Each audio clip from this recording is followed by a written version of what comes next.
We are going to begin with breaking news on Canada's big rail dispute, a story with some fast-changing parts today. The Teamsters union, representing more than 9,000 workers, has made two big calls, even as Canada's Industrial Relations Board considers the constitutionality of the ministerial directive sending the matter to binding arbitration. Stay with me, folks. Our Montreal reporter Vanessa Lee has confirmed that the union has now issued a 72-hour strike notice to Canadian National, while the Teamsters National President has now declared workers at the Canadian Pacific Kansas City Company to be officially on strike. Now, here he is speaking at a rally in Calgary just last hour. Well, things are moving quite rapidly. I understand that this morning our group at CN signified the 72 hours notice for a strike at CN.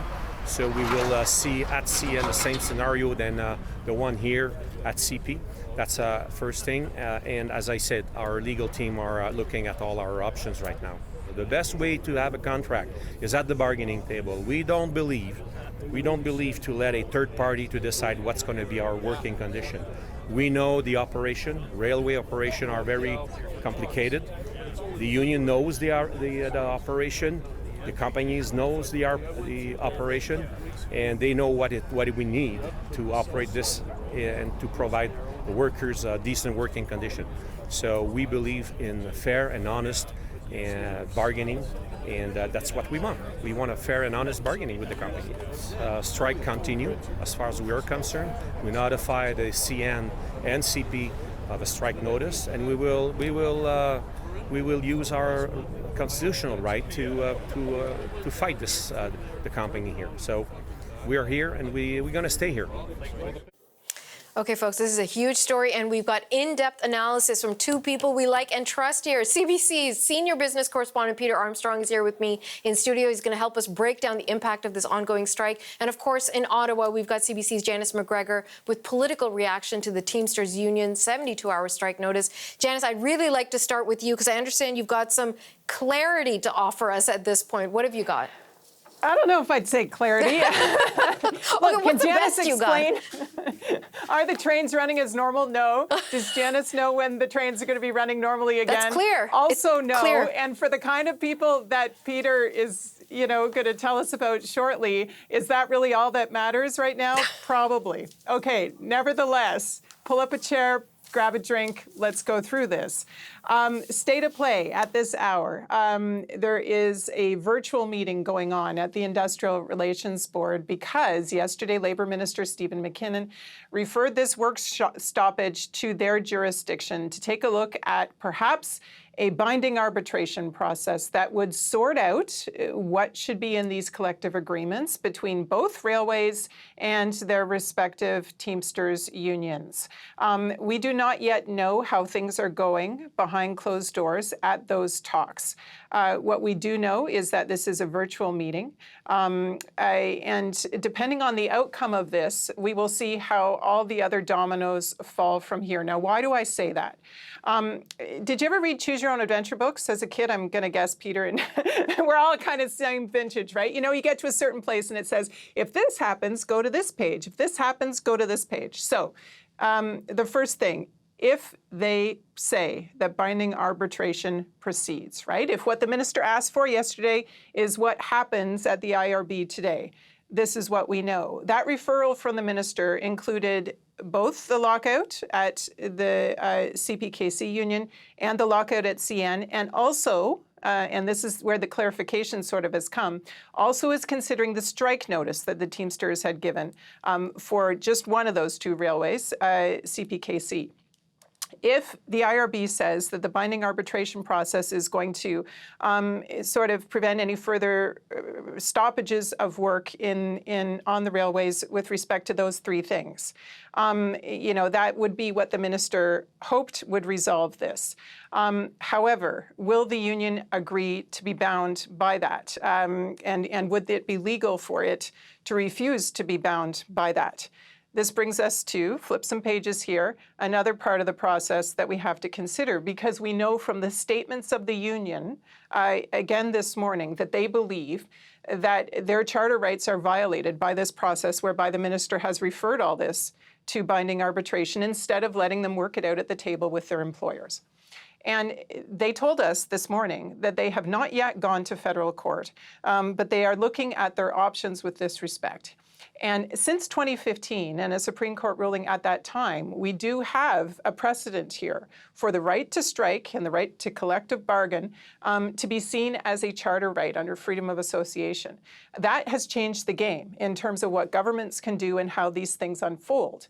And for people in the labor movement, this becomes a fight not just about the Teamsters and the railways, but something bigger. If we get to the place where we are in federal court litigating exactly what the constraints are of how a government can intervene, notwithstanding all the economic damage that, again, Peter's going to walk us through, should they not be able to sort this out. That federal court process hasn't started yet, but we're told they're looking at it. And the quote from the union, the clock is ticking for everybody with respect to that. And now, this new thing this morning is the strike notice at CN. That is not included in the IRB process underway right now. That is a new move on the part of the union that would send us to more of a, I don't want to say a traditional strike position, but would be a strike outside of everything that's sort of been unfolding for the last couple of days. That said, the same fundamental issues, the same space between the two parties that prevented them from coming to an agreement before their deadlines overnight Thursday morning. All those things, as far as we know, still stand. The issues with workplace safety, the issues with sort of not wanting to have forced relocations of CN employees, all those sorts of things may become fundamental issues in a strike. And so what's the government going to do about it? Parliament is not sitting. There's no MPs to immediately sort of begin a legislative process to order them back to work legislatively. Could we get there eventually? Perhaps. So a lot going on. Flip around the book with me. But are the trains running yet? No. See, you offered clarity. I don't know why you were fighting me on that. Janice, don't go anywhere. I'll come back to you in just a moment. Okay. But I do want to bring Peter into the conversation because Janice mentioned a couple of the sticking points in these negotiations between the Teamsters and the two rail companies. And I think for most Canadians, they're jumping in at the point where, oh, things stopped. Like they just stopped and now we don't have rail anymore. We don't have transit in some places anymore. So take us back. What is your understanding of the major sticking points and why has it been so difficult considering how long the two sets of parties have been trying to come to an agreement? Yeah, it's a really good point because this isn't a matter of days or weeks. This has been going on for months. Their contract expired last year. Yes. And it had to get extended so they can continue through this. And a lot of this has to do with the extension of CPKC as part of the broader network of rail in Canada. And just a couple of stats here to underline how incredibly important rail is. Like if you're watching at home or your office, take a look around. Like look around our set here. Mm-hmm. Almost everything we are looking at was brought to us by rail at some point in its journey from being made to being used by us. And the same thing goes at home or in your office or in a restaurant, wherever you are. Most of the stuff around you, right? We're talking 5.6 million carloads originated in Canada, covering 42,000 kilometers of rail, $380 billion worth of goods every year. It's more than $1 billion a day moving along this rail network. It is enormously important. And it's enormously important if you are one of the big automakers in southwestern Ontario or you're a small mom and pop operation that's shipping goods from your garage in Wolfville, Nova Scotia. It is hard to overstate how important this network is. Where they fell apart, one of the really key points that they haven't been able to come to agreement on is around safety issues. The key point of how much rest can crews get as they're moving goods across the country. It's obviously expensive to like a 42,000 kilometer network of rail. You can have a lot of people, a lot of them working crazy long hours. On that, though, when the Teamsters put out their strike notice through CN this morning, so again, we've got the CPKC stuff happening, we've got the CN stuff happening on a separate track. When that notice came out this morning, it's a sort of formal notice, it's full of legalese, but the very last line of it is really important. They say, we do not believe that any of the matters we've been discussing over the last several days are insurmountable, and we remain available for discussion in order to resolve this matter without further work stoppage. Now, again, we're into this question of who is on strike, who is going back to work. CN has issued a 72-hour strike notice. Our colleagues at Radio-Canada have said they expect that strike them to be in a legal strike position by 10 a.m. on Monday morning. And what the Teamsters here are saying is, we'd still like to talk. Remember, the binding arbitration stuff had been floated by the companies and by business groups across the country in the days and weeks leading up to this. The government had said, no, you guys, go do your due diligence. Have these conversations. They're tough, but get there. It was only last night when they said, okay, you seem to have tried enough. We're going to go this route. That route has sort of gone a little pear-shaped, as it were. And the union is still saying, look, we can talk. Now, that's positioning as well. Don't think that's anything but spin. But the union has not been the ones pushing the binding arbitration. They've been trying to negotiate a deal. Okay, fair enough. If Janice is still with us, Janice, I want to talk about how politically fraught this story is. So before we got into a situation where initially there was the lockout, we saw the change in tone in just a day between the Prime Minister. And then when the lockout happened, he got much more intense and said, oh, no, we are going to make this thing get resolved in one way or another. We heard from Chrystia Freeland, our finance minister, deputy prime minister, earlier in the week. And then yesterday, late in the day, we heard from the Labour minister. But now we've also got this strike notice, a separate factor. I just wonder, and the House is not sitting.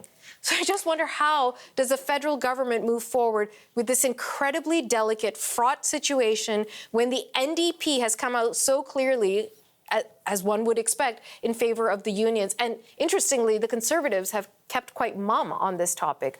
Where does the Prime Minister and the government go from here? Yeah, exactly. Look, if you're trying to understand the difference between the sorts of messaging prior to that deadline and the actions and the messaging after, I'll suggest to you the difference is economic pain. While the trains are still running, it's in everyone's interest to say, please work this out at the table. Please get this done. We respect the right to strike. We want to respect the union process, et cetera, right? And there's no economic cost to encouraging people, nudging people, begging them to try to reach a deal amongst themselves so a government doesn't have to intervene. Once the trains stop, the economic costs begin. And then if you are the government, you have other, if you will, national interests that you have to consider. All the stakeholder, information and feedback that we have been including in our coverage, everybody inconvenienced, everybody worried about their products, everybody worried about their drinking water, on and on and on.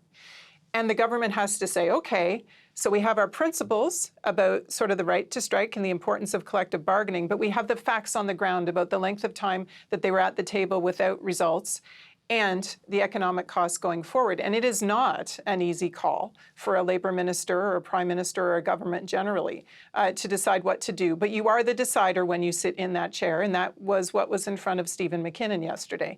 So he has proceeded with a path to a solution, maybe not the only path that gets them there, though. And here's where the political calculus comes in. We are in a world where the next election will be hotly contested. The most sought after swing voters in that election, I got to say, the working class folk, the unionized workers, everything, all the parties are doing. And I'm talking Conservative, NDP, Liberal. Again and again, you see the importance of people in the working class working hard, want to respect them, want to, uplift our Canadian workers, et cetera. No one wants to upset unionized workers right now or offend them. To see the rhetoric coming out of the Teamsters and the way the NDP is aligned with that, about the Liberals supporting corporate greed or standing with the railways in this dispute, you can see the space that the NDP is trying to carve out for itself separately from the Liberals with whom they've been in a supply and confidence agreement to this point. And that also tells us that if we have to come to the point of back-to-work legislation, that they cannot pass this with the NDP's support the way they passed their budget last spring. So over to the Conservatives, who are being absolutely mute about where they stand on this, are not answering our inquiries. I have not seen them put out statements on this. If they've said something publicly, do let me know, because we haven't been able to find it. What will they do if we are at a place of back-to-work legislation? What calculus will they apply to this situation? Will it be more important to them to see the government twist in the wind here?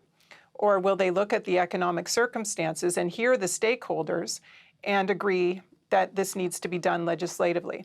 Again, I've skipped ahead in the book a few things. We're not there yet. But to understand the politics, if you're in a minister's office, or frankly in an office of another partisan right now, you are gaming this out on the chessboard. And this isn't like some small industry that only affects a few people. I think the scope, and Peter's been talking about this, we're talking about billions of dollars here and something that is across the country problematic. So this goes from being kind of a side thing that seems a bit technical and legal to the top of everyone's agenda kind of overnight when that deadline hits. Okay, Janice, thanks you so much for that. Peter, I want to bring you in on this point of Janice saying she's looking ahead. A lot of that stuff hasn't happened yet. But so are a lot of us looking ahead to potential layoffs, loss of opportunities, right? Loss, all those farmers who have nowhere to store their stuff. Like, it's got to get on those trucks. It's got to get moved to the suppliers and the grocery stores and out of this country. And the ripple effect for the individual at a time when so many Canadians are not at ease in this economy.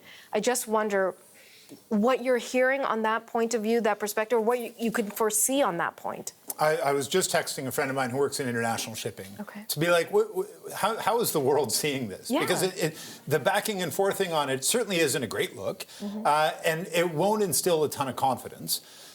If you're a farmer, we heard from some farmers. Our Alberta Bureau has been fantastic, and on top of this, in the days leading up to this, they all say, look, it'll take about 2 weeks for any of this to hit us. You've got the big grain silo storage and shippers like Richardson's.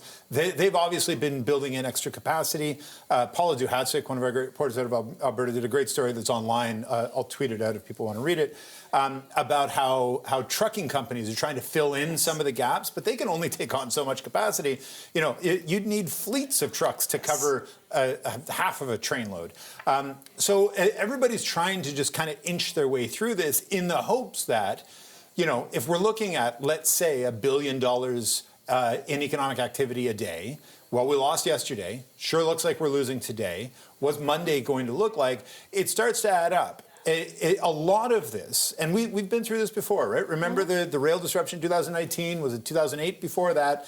A lot of that is, these are losses that are delayed, not lost forever. Right. It's not like people stop buying stuff, but it certainly affects cash flow, and it certainly affects business, and it's a disaster, especially for the smaller companies that are in the midst of this, and also the big companies like auto companies that are so dependent on just-in-time delivery. Right? They don't store equipment. They have such a process of, you know, trucks and trains bringing them stuff that they have it just in time, put it to use, and they don't need to store it. This pokes a pretty big hole in that. And people are asking the question, did we learn nothing from COVID? So I wish I had a more clear answer for you about what this will mean. I know it means that everybody out there right now is trying to scramble.